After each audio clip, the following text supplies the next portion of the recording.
എല്ലാവർക്കും സ്വാഗതം. ഇന്നത്തെ വിഷയം +1 പ്രവേശനം.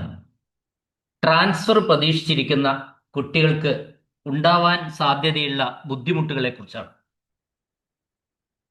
അപ്പോൾ ഇത് മുഴുവൻ നിങ്ങൾ കേൾക്കണം. എന്നിട്ട് അത് ശരിയല്ലേ, ഇതിൽ തിരുത്തലുകൾ ആവശ്യമില്ലേ, ഇതിലൊരു പോരായ്മയില്ലേ, അത് കുട്ടികളെ ബാധിക്കുന്നില്ലേ എന്നൊക്കെയുള്ള കാര്യങ്ങൾ നിങ്ങൾ തിരിച്ചറിയണം. സത്യത്തിൽ അതുകൊണ്ടോട് നമ്മൾ പ്രതികരിക്കേണ്ടതായിട്ടുണ്ട്. നമ്മളുടെ ഒരു അഭിപ്രായം കൃത്യമായി പറയേണ്ടതായിട്ടുണ്ട് എന്നാണ് എനിക്ക് പറയാനുള്ളത്. പലരും ഇത് മനസ്സിലാക്കിയിട്ടുണ്ടാവില്ല. നിങ്ങളിത് കേട്ടിട്ട് ഇത് ശരിയല്ലേ, അങ്ങനെ ഒരു പ്രശ്നമില്ലേ എന്നുള്ള കാര്യത്തിൽ അഭിപ്രായങ്ങൾ പറയണം. നമുക്കറിയാം, ഏകജാലക സംവിധാനത്തില് +1 ഹയർ സെക്കൻഡറിയില് 3 അലോട്ട്മെന്റ്, അതായത് ഒരു ട്രയൽ അലോട്ട്മെന്റും ഫസ്റ്റ് സെക്കൻഡ് തേർഡ് അലോട്ട്മെന്റും കടന്നിട്ടാണ് നമ്മൾ മുഖ്യഘട്ടം അവസാനിച്ചത്. ആ മുഖ്യഘട്ടം കഴിഞ്ഞ് നമ്മളിത് പറഞ്ഞു വരുന്നത് പ്രധാനമായിട്ടും ഈ +1 ട്രാൻസ്ഫർ പ്രതീക്ഷിച്ചിരിക്കുന്ന കുട്ടികൾ ഉദ്ദേശിച്ചിട്ടാണ് പ്രധാനമായിട്ട് കാര്യങ്ങൾ പറയുന്നത്. എന്നാൽ പോലും നമ്മൾ ഇതെല്ലാവരും മനസ്സിലാക്കേണ്ട ഒരു വിഷയമാണ് എന്ന കാര്യമാണ് എനിക്ക് പൊതുവെ പറയാനുള്ളത്. അപ്പോൾ ട്രാൻസ്ഫർ പ്രതീക്ഷിച്ചിരിക്കുന്ന കുട്ടികളെ സംബന്ധിച്ചിടത്തോളം ഇതുവരെ ടിൽ ഡേറ്റ് നമ്മൾ +1 ഹയർ സെക്കൻഡറി വിഭാഗത്തിൽ ട്രാൻസ്ഫർ പ്രഖ്യാപനം വന്നില്ല. അതിനു മുമ്പേ ആയിട്ട് സപ്ലിമെന്ററി അലോട്ട്മെന്റിനുള്ള അപേക്ഷയാണ് ക്ഷണിച്ചിട്ടുള്ളത്. എന്നാൽ വൊക്കേഷണൽ ഹയർ സെക്കൻഡറിയിൽ അങ്ങനെയല്ല. ട്രാൻസ്ഫർ അപ്ലിക്കേഷൻ ക്ഷണിച്ചു, ട്രാൻസ്ഫർ കഴിഞ്ഞു, അവർ കൃത്യമായി ഈ സപ്ലിമെന്ററി അലോട്ട്മെന്റിന് വേണ്ടിയിട്ട് അപേക്ഷ ക്ഷണിക്കുകയും ചെയ്തു. ഇതിനിടയിൽ അവിടെ +1 ഹയർ സെക്കൻഡറി അല്ലാതെ വൊക്കേഷണൽ ഹയർ സെക്കൻഡറിയിൽ ട്രാൻസ്ഫർ നടന്നു കഴിഞ്ഞു. അതിനുശേഷമാണ് അവിടെ സപ്ലിമെന്ററി അലോട്ട്മെന്റിന് അപേക്ഷ ക്ഷണിച്ചത് എന്ന കാര്യം നമ്മൾ തിരിച്ചറിയാം. അപ്പൊ ഈ സപ്ലിമെന്ററി ട്രാൻസ്ഫർ നടന്നിട്ട് സപ്ലിമെന്ററി വിളിക്കുമ്പോൾ അവിടെ ജാതി സംവരണങ്ങൾ അട്ടിമറിക്കപ്പെടുന്നു എന്നതാണ് പറയപ്പെടുന്ന ഒരു കാര്യം. ആയിക്കോട്ടെ, അത് നമ്മൾ അംഗീകരിക്കുന്നു. പക്ഷെ എല്ലാ റിസർവേഷൻ കാറ്റഗറിക്കും അർഹതപ്പെട്ടത് കിട്ടണം എന്ന കാര്യത്തിൽ യാതൊരു തർക്കവുമില്ല. പക്ഷെ അങ്ങനെ തർക്കം പറയുമ്പോഴും നമ്മൾ ഈ വൊക്കേഷണൽ ഹയർ സെക്കൻഡറിക്ക് ഇത് ബാധകല്ലേ, ഹയർ സെക്കൻഡറിക്ക് മാത്രമേ ഈ ജാതി സംവരണവും ഒക്കെ ബാധകമുള്ളൂ എന്ന കാര്യം പലർക്കും സംശയം ഉണ്ടാവുന്നുണ്ട്. അപ്പൊ ഇങ്ങനെ നമ്മൾ ഈ സപ്ലിമെന്ററിക്ക് ശേഷം ട്രാൻസ്ഫർ അനുവദിക്കുമ്പോൾ ഉണ്ടാകുന്ന ഗുരുതരമായ പ്രശ്നങ്ങൾ ഞാനൊന്ന് പറയാം. ഇപ്പോഴ് ഒരുപാട് കുട്ടികൾ ട്രാൻസ്ഫർ പ്രതീക്ഷിച്ച് നിൽക്കുന്ന കുട്ടികളുണ്ട്. അതിൽ പല വിഭാഗത്തിലുള്ളവരുണ്ട്. കൊമേഴ്സിൽ നിന്ന് സയൻസിലേക്ക് പോകാൻ കാത്തിരിക്കുന്നവരുണ്ട്, സയൻസിൽ നിന്ന് കൊമേഴ്സിലേക്ക് പോകാനുണ്ട്, സയൻസിൽ നിന്ന് ഹ്യൂമാനിറ്റീസിലേക്ക് പോകാനുള്ളവരുണ്ട്, ഹ്യൂമാനിറ്റീസിൽ നിന്ന് സയൻസിലേക്ക് ഒക്കെ പോകാനുള്ള, അങ്ങനെ കോഴ്സ് മാറാൻ കാത്തു നിൽക്കുന്ന ഒരുപാട് കുട്ടികളുണ്ട്. അപ്പൊ കോഴ്സ് മാറാൻ കാത്തു നിൽക്കുന്ന കുട്ടികളെ സംബന്ധിച്ച് എന്താ, അവരിപ്പോ വെറുതെ നമുക്ക് 5-ാം തീയതി സ്കൂള് ക്ലാസ്സുകൾ തുടങ്ങിയെങ്കിലും, അല്ല 6-ാം തീയതി, അല്ലെ 6-ാം തീയതി ക്ലാസ്സുകൾ തുടങ്ങിയെങ്കിലും പക്ഷെ അവര് പഠിക്കാൻ തുടങ്ങിയിട്ടില്ല. ഇത്തരം കുട്ടികൾ പഠനത്തിലേക്ക് ശ്രദ്ധ കൊടുത്തില്ല എന്നാണ് സത്യം. അതിന്റെ കാരണം എന്താന്ന് പറഞ്ഞാല് ഇപ്പോഴും അവർക്ക് ഇഷ്ടപ്പെട്ട കോഴ്സുകൾ ലഭ്യമായിട്ടില്ല. അയ്യോ, കൊമേഴ്സിൽ പ്രവേശനം കിട്ടിയവന്റെ ആഗ്രഹം സയൻസ് പഠിക്കാനാണ്, ഹ്യൂമാനിറ്റീസിൽ പ്രവേശനം കിട്ടിയവന്റെ ആഗ്രഹം കൊമേഴ്സ് പഠിക്കാനാണ്. ഈ കുട്ടികള് പഠിക്കുന്നില്ല, പോവുകയാണ്. എന്ത് പ്രതീക്ഷിക്കുന്നതാണ് അവര്? അവർക്ക് ട്രാൻസ്ഫർ കിട്ടും, കിട്ടിക്കഴിഞ്ഞ് അവർക്ക് മറ്റൊരു കോഴ്സ് പഠിക്കാം എന്ന പ്രതീക്ഷയിൽ ഇപ്പോൾ അവർ പഠനത്തിലേക്കേ വരുന്നില്ല.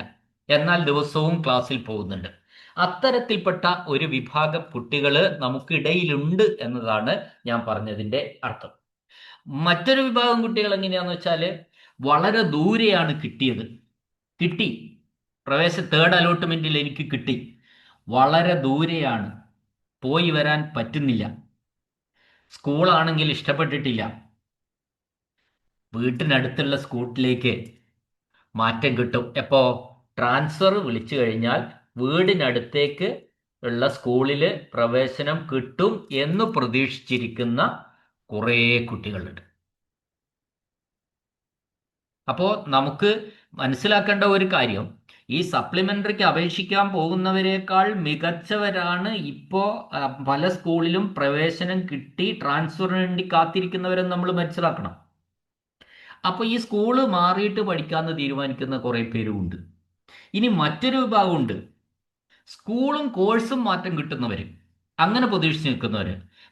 കിട്ടിയ കോഴ്സും ശരിയാകില്ല, സ്കൂളും ശരിയായില്ല, എനിക്ക് ട്രാൻസ്ഫറിൽ കോഴ്സും മാറ്റം കിട്ടും, സ്കൂളും കിട്ടും. ഈ കൊമേഴ്സ് എനിക്ക് ഇഷ്ടം സയൻസാണ്, ഞാനിപ്പോൾ കൊമേഴ്സിലാണ് ഉള്ളത്, ഞാൻ എന്തിനാ ഈ ഇഷ്ടപ്പെടാത്ത കൊമേഴ്സ് പഠിക്കുന്നത്, ഞാൻ സയൻസേ പഠിക്കാൻ ആഗ്രഹിക്കുന്നുള്ളൂ. അത്തരത്തില് വേറൊരു സ്കൂള് ഇനി ഭാവിയിൽ ഈ ട്രാൻസ്ഫറിന്റെ സമയത്ത് തൻ്റെ വീട്ടിനടുത്തുള്ള സ്കൂളിൽ തനിക്കിഷ്ടപ്പെട്ട കോഴ്സ് കിട്ടുമെന്ന് പ്രതീക്ഷിച്ച് പഠനം ആ, പിന്നെ തുടങ്ങാത്ത കുട്ടികൾ ഇപ്പോഴും ഒരുപാടുണ്ട് എന്നാണ് ഞാൻ പറഞ്ഞതിൻ്റെ അർത്ഥം. പക്ഷേ അത്തരം കുട്ടികളുടെ ഈ പ്രതീക്ഷിച്ച് നിൽക്കുന്ന, ആഗ്രഹിച്ച് നിൽക്കുന്ന കുട്ടികളുടെ ആഗ്രഹങ്ങളുടെ കടക്കിൽ കത്തിവെക്കുന്ന രീതിയാണ് ഈ ട്രാൻസ്ഫറിന് മുമ്പ് സപ്ലിമെന്ററി അലോട്ട്മെന്റ് വന്നിരിക്കുന്നത് എന്ന കാര്യം പറയാതെ വയ്യ. അത് ഒരു വളരെ സത്യമായിട്ടുള്ള കാര്യമാണ്. നമുക്കറിയാം, ഒരു ട്രാൻസ്ഫർ എന്ന് പറയുന്നത്, ഒരു ഉദാഹരണം ഞാൻ പറഞ്ഞുതരാം. ഒരു ട്രാൻസ്ഫർ, ആ ട്രാൻസ്ഫറിന്റെ ഒരു പ്രത്യേകത എന്താണെന്ന് വെച്ചാൽ, ട്രാൻസ്ഫറിന് മുമ്പ് 15,000 ഒഴിവുകൾ ഉണ്ട് എന്ന് വിചാരിക്കുക. ട്രാൻസ്ഫറിന് ശേഷവും എന്തുണ്ടാവും? ആ 15,000 ഒഴിവുകൾ അവിടെ തന്നെ ഉണ്ടാവും. പക്ഷെ ഇത് ആകെ ആയിരിക്കുമെന്ന് മാത്രമേ ഉള്ളൂ. ട്രാൻസ്ഫറിന് മുമ്പും ട്രാൻസ്ഫറിന് ശേഷമുള്ള ആകെ ഒഴിവുകളുടെ എണ്ണത്തിൽ ഒരു മാറ്റവും വരുന്നില്ല. എന്നാൽ അത് ഉദ്ദേശിക്കുന്ന സ്കൂളുകളിലായിരിക്കില്ല, അത്ര മാത്രമേ ഉള്ളൂ. ഒഴിവുകൾ അവിടെ തന്നെ ഉണ്ടാവും, പല സ്ഥലത്തും ഒഴിവുകൾ ഉണ്ടാവും. കാരണം കുട്ടികളുടെ സ്ഥാനങ്ങൾ മാത്രമാണ് അങ്ങോട്ടും ഇങ്ങോട്ടും മാറുന്നത്. അപ്പോ നേരത്തെയുള്ള ആകെ ഒഴിവ് ട്രാൻസ്ഫർ കഴിയുമ്പോഴും അതേ എണ്ണം ഉണ്ടാകുന്നത് കൊണ്ട് അത്തരത്തിലുള്ള ബുദ്ധിമുട്ടുകൾ ഉണ്ടാവുന്നില്ല, അതാ സത്യം. അപ്പോ പുതിയ പ്രവേശനം എന്ന് പറയുന്നത് സത്യത്തിൽ എന്തിലില്ല? ഈ ട്രാൻസ്ഫറിൽ ഇല്ല. അതുകൊണ്ട് അത്തരത്തിലുള്ള ഒരു ബുദ്ധിമുട്ട് ഉണ്ടാവുന്നില്ല. പക്ഷേ പ്രവേശനം കിട്ടി നിൽക്കുന്ന, അസൗകര്യത്തോടെ നിൽക്കുന്ന കുട്ടികളെ സംബന്ധിച്ച് ഇത് വലിയ പ്രശ്നമാണ്. ഇപ്പോൾ ഉണ്ടാകാൻ പോകുന്നത് എന്താന്ന് ഞാൻ പറയാം. അതായത് സെക്കൻഡ് അലോട്ട്മെന്റ്, സപ്ലിമെന്ററി അലോട്ട്മെന്റോട് കൂടി, ഇപ്പൊ സപ്ലിമെന്ററി അലോട്ട്മെന്റ് ആണല്ലോ, ആ അലോട്ട്മെന്റ് 19-ാം തീയതി രാത്രി 20-ാം തീയതി വരും. ആ അലോട്ട്മെന്റ് വരുന്നതോടു കൂടി ബഹുഭൂരിപക്ഷം വെച്ച് 99% ഒഴിവുകളും നികത്തും. അപ്പോൾ എന്തായാലും പിന്നെ സ്കൂളുകളിൽ അലോട്ട്മെന്റ് നടക്കും, ഒഴിവുകൾ പൂർണ്ണമായിട്ടും നികത്തും. പിന്നെ ചേരാൻ ബാക്കിയുള്ളവര്, ഏതെങ്കിലും കാറ്റഗറിയിൽ ചേരാത്തവരോ ഒക്കെ മാത്രമേ, അത്തരത്തിലുള്ള ഒഴിവുകൾ മാത്രമേ ബാക്കിയുണ്ടാവൂ. അപ്പോൾ എന്ത് വരും? അങ്ങനെ വരുമ്പോൾ നാമമാത്രമായ ഒഴിവുകളിലേക്ക് മാത്രമായിരിക്കും ട്രാൻസ്ഫർ നടക്കുക. ഈ സപ്ലിമെന്ററിക്ക് മുമ്പ് ട്രാൻസ്ഫർ നടന്നിരുന്നെങ്കിൽ നല്ലപോലെ ഒഴുക്ക് അങ്ങോട്ടും ഇങ്ങോട്ടും നടത്തി ആഗ്രഹിച്ച സ്കൂളുകളിലേക്കൊക്കെ ഈ കുറച്ചുകൂടി ക്വാളിഫൈഡ് ആയിട്ടുള്ള കുട്ടികൾക്ക് കിട്ടുമായിരുന്നു. ഇപ്പോൾ ക്വാളിഫൈഡ് ആയിട്ടുള്ള കുട്ടികൾ ട്രാൻസ്ഫറിന് വേണ്ടി കാത്തു നിൽക്കുകയാണ്. എന്നാൽ അതിനേക്കാൾ താഴെ ഗ്രേഡ് നിൽക്കുന്ന കുട്ടികൾ സപ്ലിയിലും മിടുക്കന്മാരായിട്ട് വരികയും ചെയ്യും. അതാ ഉണ്ടാകാൻ പോകുന്നത്. മാത്രമല്ല, പിന്നെ സപ്ലിയിൽ എന്താ മറ്റൊരു പ്രശ്നം വെച്ചാൽ, നിങ്ങൾ കുട്ടികളെക്കാൾ, ട്രാൻസ്ഫർ പ്രതീക്ഷിക്കുന്ന കുട്ടികളെക്കാൾ ഗ്രേഡ് കുറഞ്ഞ കുട്ടികൾക്ക് വീടിനടുത്ത് ഇഷ്ടപ്പെട്ട സ്കൂളിൽ പ്രവേശനം കിട്ടും. ഇത് നോക്കിക്കോ നിങ്ങൾ, ഇതാണ് വരാൻ പോകുന്ന ഒരവസ്ഥ ഇങ്ങനെ ചെയ്യുമ്പോൾ. ഇത് കഴിഞ്ഞ വർഷവും ഈ പ്രശ്നങ്ങൾ ഉന്നയിക്കപ്പെട്ട പ്രശ്നങ്ങളാണ്. ഇത് ഒരു വിദഗ്ധ സമിതി ഈ പ്രശ്നം പഠിച്ചിട്ടില്ല, അത് ഇതുവരെയും പരിഹരിക്കപ്പെട്ടിട്ടുമില്ല എന്നതാണ് ഒരു സത്യം. അപ്പൊ സംഭവം എന്താ? സപ്ലിമെന്ററിക്ക് ശേഷം ഒരു ട്രാൻസ്ഫർ നടക്കുമ്പോൾ ഉള്ള കുഴപ്പം എന്താ?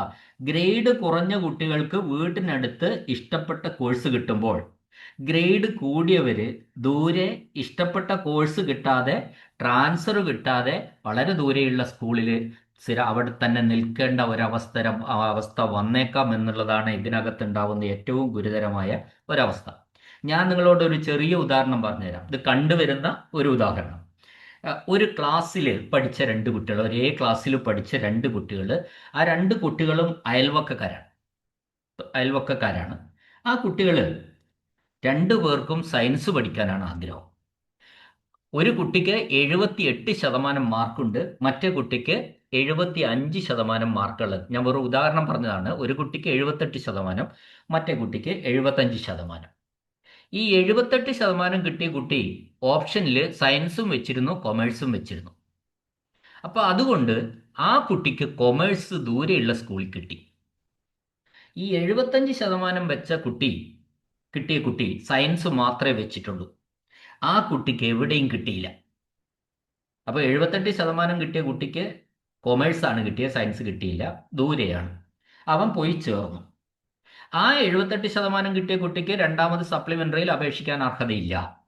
എന്നാൽ കിട്ടാത്ത കുട്ടി, പ്രവേശനം എവിടെയും കിട്ടാത്ത കുട്ടി 75%കാരൻ എവിടെ ചെയ്തു?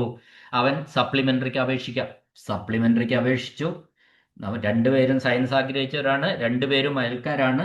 ഈ 75% കിട്ടിയ കുട്ടിക്ക് സപ്ലിമെന്ററിയിൽ തൊട്ടടുത്ത സ്കൂളിൽ സയൻസിന് പ്രവേശനം കിട്ടി. അപ്പോ 75% കിട്ടിയ കുട്ടിക്ക് വീടിനടുത്തുള്ള സ്കൂളിൽ സയൻസിന് പ്രവേശനം കിട്ടി. ഇതാണ് സംഭവിക്കാൻ പോവുക. അപ്പൊ ആരാ മിടുക്കര്? ദൂരെ ഈ 78% കിട്ടിയ കുട്ടി എവിടെ നിൽക്കുന്നു?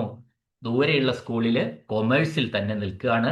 ആ കുട്ടിക്ക് ഇനി ട്രാൻസ്ഫർ കിട്ടുമോ എന്ന് പറയാൻ കഴിയില്ല, കാരണം ട്രാൻസ്ഫർ വരുന്നില്ലുള്ളൂ. ആ രീതിയിലുള്ള ഒരു പ്രശ്നം ഇവിടെ നിലനിൽക്കുന്നുണ്ട്.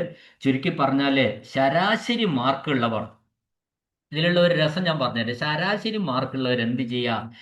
മുഖ്യ അലോട്ട്മെന്റിന് അപേക്ഷ കൊടുക്കാതെ ഫസ്റ്റ് സെക്കൻഡ് തേർഡും കഴിഞ്ഞ് സപ്ലിമെന്ററിക്ക് മാത്രം കൊടുത്താൽ ഇഷ്ടപ്പെട്ട സൗകര്യപ്രദമായ കോഴ്സും സ്കൂളും കിട്ടുമെന്നാണ് ഈ ഒരു നടപടിക്രമങ്ങളിലൂടെ നമുക്ക് മനസ്സിലാകുക. ആദ്യം കൊടുക്കുന്നവർ മണ്ടന്മാരും, രണ്ടാമത് അതിലൊന്നും കൊടുക്കാതെ സപ്ലിക്ക് മാത്രം കൊടുക്കാൻ നിന്നാല് അവർക്ക് ഇഷ്ടപ്പെട്ട സ്കൂളിൽ ഇഷ്ടപ്പെട്ട കോഴ്സ് കിട്ടുന്ന ഒരു സ്ഥിതിവിശേഷം ഈ ഒരു വ്യവസ്ഥയിൽ ഉണ്ട് എന്നതാണ് സത്യം.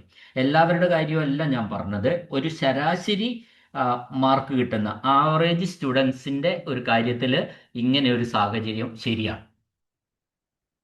സപ്ലിമെന്ററിയിലായിരിക്കും കുറച്ചുകൂടെ നന്നായിട്ട് പ്രവേശനം, ഇത്തിരി ഗ്രേഡ് കുറഞ്ഞാലും അവർക്കായിരിക്കും പ്രവേശനം കിട്ടുക.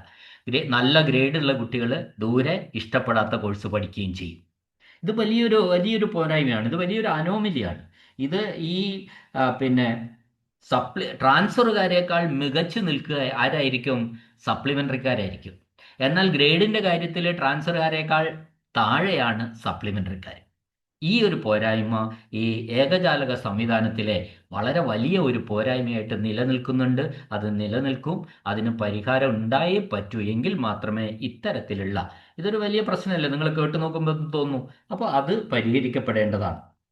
ഇവിടെ നമ്മൾ മനസ്സിലാക്കേണ്ട കാര്യം, ഇത് ഒരേ സ്ട്രീമിന്റെ രണ്ട് ഭാഗങ്ങളായി +1 ഹയർ സെക്കൻഡറി എന്ന് പറയുന്നതും +1 വൊക്കേഷണൽ ഹയർ സെക്കൻഡറി എന്ന് പറയുന്നതും ഒരേ സ്ട്രീമിന്റെ രണ്ട് ഭാഗങ്ങൾ എന്ന് തന്നെയാണ് നമ്മൾ പറയാൻ വഴിയുള്ളൂ. അപ്പോൾ അതിൽ ഈ വൊക്കേഷണൽ ഹയർ സെക്കൻഡറിയിൽ കറക്റ്റായിട്ട് ട്രാൻസ്ഫർ ആദ്യം നടത്തി. ഈ 10-ാം തീയതി ആയിരുന്നു ട്രാൻസ്ഫറിന്റെ പ്രവേശനത്തിന് സമയം. ഈ 10-ാം തീയതി 9-ാം തീയതി വരെ 9-ാം തീയതി ട്രാൻസ്ഫർ അലോട്ട്മെന്റ് വന്നു. 10-ാം തീയതി ട്രാൻസ്ഫർ നടന്നു.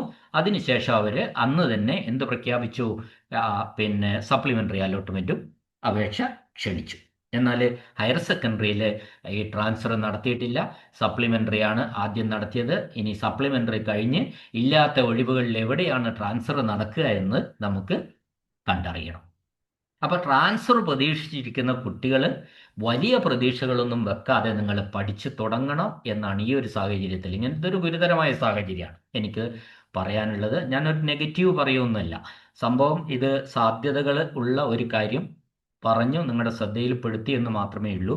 ഞാൻ മനസ്സിലാക്കുന്ന നിങ്ങൾ കുട്ടികൾ ചെയ്യേണ്ട, ട്രാൻസ്ഫർ പ്രതീക്ഷിച്ചിരിക്കുന്ന കുട്ടികൾ ചെയ്യേണ്ട ഒരു കാര്യം എന്ന് വെച്ചാൽ, നമ്മളിപ്പോൾ 10 ദിവസത്തിന് മുകളിലായി ക്ലാസ്സിൽ പോകാൻ തുടങ്ങിയിട്ട് നമ്മൾ ഒരുപാട് കുട്ടികൾ ആ സ്കൂളുമായിട്ട് ഒന്ന് അഡ്ജസ്റ്റ് ആയിട്ടുണ്ടാവും. അപ്പോൾ സ്കൂളുമായിട്ടൊന്ന് പൊരുത്തപ്പെടുക, നമുക്ക് കിട്ടിയ കോഴ്സുമായിട്ട് നിങ്ങൾ പൊരുത്തപ്പെടുക. ട്രാൻസ്ഫർ കിട്ടുമെന്ന് 100% ഉറച്ചു വിശ്വസിച്ച് നമ്മൾ മുമ്പോട്ട് പോകരുത്. പോയാൽ അത് നമുക്ക് സങ്കടകരമായിരിക്കും. ചിലപ്പോൾ നമുക്ക് കിട്ടാമെന്ന് നമ്മൾ നല്ലത് പ്രതീക്ഷിക്കുക, നല്ലത് മാത്രം കിട്ടണമെന്ന് പ്രതീക്ഷിക്കുക. അത് മാത്രമേ ചെയ്യാവൂ. പഠനം നിർത്തരുത്, പഠനം തുടങ്ങണം. അപ്പോൾ അല്ലെങ്കിൽ ഇത് നമ്മൾ പ്രതീക്ഷിച്ച് നമ്മുടെ ഒരു മാസം അങ്ങോട്ട് മുമ്പോട്ട് പോകും. അവസാനം ട്രാൻസ്ഫർ കിട്ടാതെ വന്നു കഴിഞ്ഞാൽ നമുക്ക് മറ്റൊരു മാർഗവും പിന്നീടില്ല. പിന്നെ ഒന്നൊന്ന് തൊട്ട് നമ്മൾ പഠിച്ചു തുടങ്ങുമ്പോഴേക്ക് നമ്മളുടെ ഒരു മാസം കൃത്യമായി നഷ്ടപ്പെട്ടിട്ടുണ്ടാവും. അങ്ങനെ ഒരു സാഹചര്യം നിങ്ങൾ ഉണ്ടാക്കരുത്. കുട്ടികൾ ട്രാൻസ്ഫർ പ്രതീക്ഷിച്ചിരിക്കുന്ന കുട്ടികൾ നിർബന്ധമായിട്ടും ഈ ട്രാൻസ്ഫർ കിട്ടുമെങ്കിൽ കിട്ടട്ടെ എന്ന് മാത്രം ചിന്തിക്കാം. കിട്ടിയാൽ കിട്ടട്ടെ. എന്തായാലും ഞാൻ ഇവിടെ ചേർന്നു, ഇവിടുത്തെ ക്ലാസ്സുകൾ അറ്റൻഡ് ചെയ്യുന്നു. പിന്നെ അത് പഠിക്കാൻ തുടങ്ങണം. പിന്നെ ദിവസങ്ങളും സമയമൊന്നും നമുക്ക് തിരിച്ചു കിട്ടില്ല, അത് നഷ്ടപ്പെടുത്തരുത് എന്നാണ് പറയാനുള്ളത്. ഒപ്പം ഇത്തരത്തിലുള്ള പ്രശ്നങ്ങൾക്ക് ഒരു വിദഗ്ധ സമിതിയുടെ തീരുമാനം ഹയർ സെക്കൻഡറി പ്രവേശനത്തിൽ ഏകജാലക പ്രവേശനത്തിന് വേണ്ടതാണ്. ഇത് പരിഹരിക്കപ്പെടേണ്ടതാണ്. നമുക്കറിയാം, നമ്മൾ ഈ കമ്മ്യൂണിറ്റി റൊട്ടേഷനൊക്കെ തന്നെ മുഖ്യഘട്ടത്തിലെ അലോട്ട്മെന്റിലൊക്കെ തന്നെ ഗവൺമെന്റ് സ്കൂളുകളിലെ SC ST, ഈഴവ, മുസ്ലിം, Hindu OBC, Christian OBC, LC, Vishwakarma, Kudumbi, EWS, ഭിന്നശേഷി എല്ലാവർക്കും സംവരണം കൊടുത്തുകൊണ്ട് തന്നെയാണ് നമ്മുടെ ഘട്ടത്തിലെ 3 അലോട്ട്മെന്റുകളും നടന്നത്. അത് പിന്നെ എയ്ഡഡ് സ്കൂളുകളിലാണെങ്കിൽ അത് പിന്നെ SC STക്ക് 20% റിസർവേഷൻ കൊടുത്തിട്ടുണ്ട്. കമ്മ്യൂണിറ്റി കോട്ട നടത്തിയിട്ടുണ്ട്, അവർ മാനേജ്മെന്റ് കോട്ടയൊക്കെ നടത്തിയിട്ടുണ്ട്. ആ പ്രൊസീജിയേഴ്സ് ഒക്കെ കറക്റ്റായിട്ടാണ് 1, 2, 3 അലോട്ട്മെന്റുകളിൽ കൃത്യമായിട്ട് നടന്നിട്ടുള്ളത്. അതിനുശേഷം എയ്ഡഡ് സ്കൂളുകളിൽ മാനേജ്മെന്റ് കോട്ടയിലും കമ്മ്യൂണിറ്റി കോട്ടയിലും പ്രവേശനം നടന്നിട്ടുണ്ട്. 3 അലോട്ട്മെന്റുകളിൽ SC ST റിസർവേഷനും നടന്നിട്ടുണ്ട്. ഗവൺമെന്റ് സ്കൂളുകളിലാണെങ്കിൽ എല്ലാ കമ്മ്യൂണിറ്റി വിഭാഗങ്ങൾക്കും SC ST വിഭാഗങ്ങൾക്കും EWSനും ഭിന്നശേഷിക്കാർക്കും ഒക്കെ തന്നെ റിസർവേഷൻ നടത്തിയിട്ടാണ് ഈ ആദ്യത്തെ 3 അലോട്ട്മെന്റുകൾ പൂർത്തിയായത്. അപ്പം അതുകൊണ്ട് അത്തരത്തിൽ ഒരു ആദ്യ ഘട്ടങ്ങളിൽ, മുഖ്യഘട്ടങ്ങളിൽ റിസർവേഷൻ ഒന്നും എവിടെയും അട്ടിമറിയുന്നില്ല. പക്ഷേ ഈ കാരണം പറഞ്ഞിട്ടാണ് ഇത്തരത്തിലുള്ള ഒരു ഗുരുതരമായ എന്താ പറയുക പോരായ്മ കടന്നു വരുന്നത് എന്ന കാര്യം ഞാൻ ശ്രദ്ധയിൽപ്പെടുത്തുകയാണ്. നിങ്ങൾക്കൊക്കെ അഭിപ്രായം പറയണം. ഈ ട്രാൻസ്ഫർ കാത്തു നിൽക്കുന്ന കുട്ടികളൊക്കെ തന്നെ ശരിയാണെങ്കിൽ നിങ്ങൾക്ക് കമൻറ്റ് രേഖപ്പെടുത്തുക. നമുക്ക് ഈ കാര്യങ്ങൾ എത്തേണ്ട സ്ഥലത്തൊക്കെ എത്തിക്കുക എന്നുള്ളതാണ് ഇതിൽ ചെയ്യാൻ പറ്റുന്ന മറ്റൊരു കാര്യം. മേലിലെങ്കിലും ഇതൊരു പ്രശ്നമാണ്. ആ പ്രശ്നത്തിന് ഇന്ന പോലെ പരിഹാരം വേണമെന്ന് നമ്മൾ പറയുന്നില്ല. പക്ഷേ ഇതൊരു പരിഹരിക്കപ്പെടേണ്ട പ്രശ്നമാണ് ഏകജാലക സംവിധാനത്തിൽ എന്ന് മാത്രം പറഞ്ഞുകൊണ്ട് ഈ വീഡിയോ ഇവിടെ ഞാൻ അവസാനിപ്പിക്കുകയാണ്. കേട്ട എല്ലാവർക്കും നന്ദി, നമസ്കാരം.